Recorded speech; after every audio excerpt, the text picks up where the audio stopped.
Kemunculan individu yang mendakwa mereka sebagai perawat Islam namun kemudiannya melakukan penipuan dengan mengenakan caj tinggi dan kesalahan moral seperti mencabul benar-benar mencalarkan imej perawatan Islam.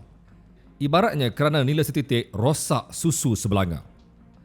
Kesalahan segelintir individu yang mahu mengaut untung atas angin ini menyebabkan perawat Islam lain yang menjalankan tugas dengan penuh amanah serta bertanggungjawab terkena tempiasnya.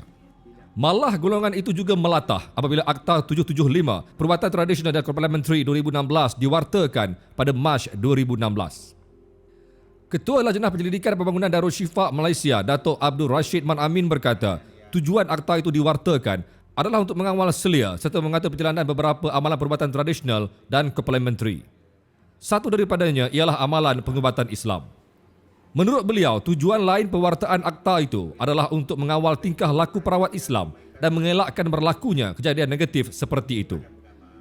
Di samping itu, Abdul Rashid berkata, langkah ini dapat menghasilkan pengamal pengubatan Islam yang berdaya saing dan memiliki profesionalisme yang tinggi setaraf dengan bidang rawatan yang lain.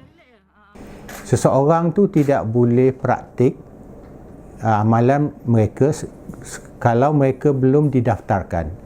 Dan proses pendaftaran itu melibatkan penyaringan supaya mereka yang betul-betul wajar diluluskan dan mempunyai kelayakan pengalaman yang cukup.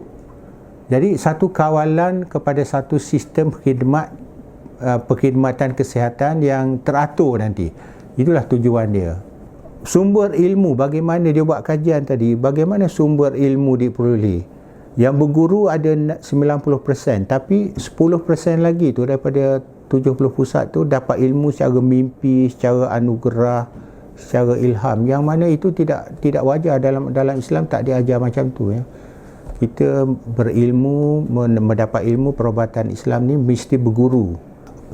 Amalan perubatan Islam dengan kekal dalam Akta 775, ia dapat menaikkan imej dan aura perubatan itu sendiri.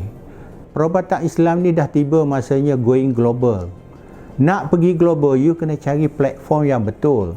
Takkanlah you nak duduk nak praktis secara kampungan, yet you want to declare yourself, I want to go global. Impossible.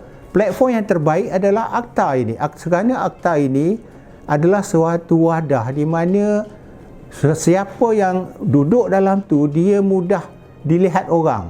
Kerana proven already.